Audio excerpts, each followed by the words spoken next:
सो उससे उससे जाकर कहा कि क्या तुझको इस बात की ख्वाहिश है कि तू दुरुस्त हो जाए। जाके बोले कि तुम दुरुस्त हो जाए, कलमा पढ़ लो, दीन इस्लाम को कबूल करो, एक अल्लाह की इबादत करो।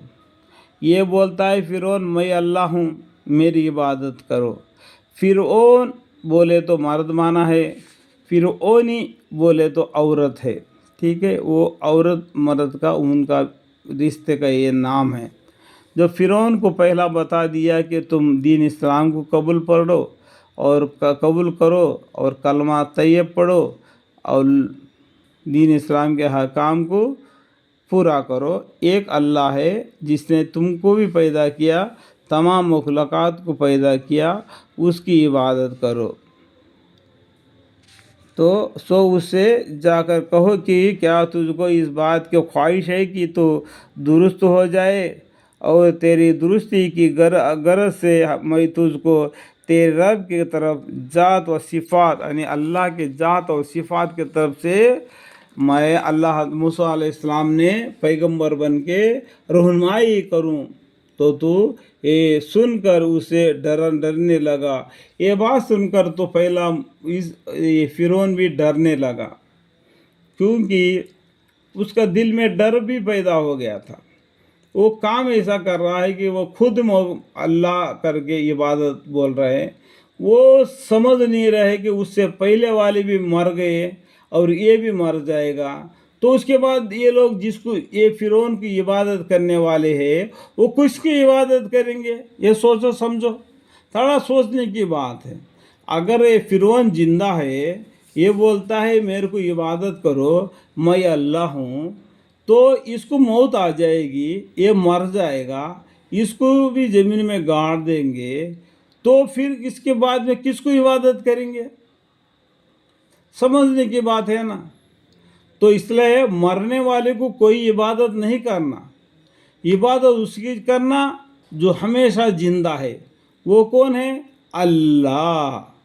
अल्लाह की इबादत करना।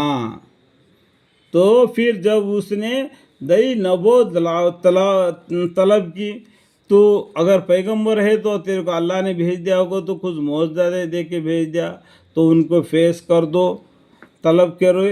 तो उसको बड़ी निशानियां नबूवत की दिखलाई दी, जो लाठी को सांप बनना, जो बाएं हाथ में हाथ रखने, दाहिने हाथ में ये बाएं हाथ का रखने से वो रोशन से होके निकलना। तो ये दो मौजज़ा दिखलाए। और भी मौजज़ा 9 मौजज़ा तक मूसा अलैहिस्सलाम की कौम को मूसा अलैहिस्सलाम ने फिरौन की कौम को बतलाए थे। तो उस फिरौन ने उनको झुटलाया और उनका कहना ना माना। इतना मौजज़ा, पहला मौजज़ा दिखाओ बोला, जब मौजज़ा दिखा दिया तो फिर बोला कि उसको झुटला दिया। तो तू एक साहर है, ये जादूगर है, तो इस वास्ते आया कि तू हमारे मुल्क को छीन ले और हमारी बादशाहत को छीन ले और तो अपने नया मज़हब तेरा बना दे। ये नया मज़हब नहीं है। ये इस आयत से भी समझ लेना, ये इस्लाम नया मज़हब नहीं है। ये आदम अलैहिस्सलाम से ये इस्लाम है। ये जो फ़िरके बना दिए इन लोगों ने, एक 4000 से भी ज़्यादा फ़िरके बना दिए। तो ये आदम अलैहिस्सलाम से लेके जो गुमराह लोगों को हिदायत के लिए अल्लाह ताला ने पैगंबरों को भेजा, 1,24,000 पैगंबर आ गए। उसमें से एक पैगंबर है मूसा अलैहिस्सलाम। तो ये मूसा अलैहिस्सलाम से ये दिन नहीं आगे बढ़ा, तो ये फिरौन को समझना चाहिए और उन लोगों को समझना चाहिए। तो इस बात को हम मुसलमान भी समझना चाहिए कि ये मूसा अलैहिस्सलाम का किस्सा है, वो कुछ, लेकिन वो हमारा सिलसिला है। ठीक है, इस्लाम का सिलसिला है। इस तरीके से जो नाफरमानी किए हैं उनका किस्से कहानियाँ बना के अल्लाह ताला कुरान के ज़रिया हमको बतलाते हैं। किस लिए? ताकि तुम नसीहत हासिल करो। देखो इतने पैगंबर आ गए दुनिया में, اتنا ڈرایا لوگوں کو. یہ لوگ 1,24,000 پیغمبر آ کے دین اسلام کو زندہ کیا. اب اس کے بعد میں کوئی پیغمبر نہیں آنے والی ہے.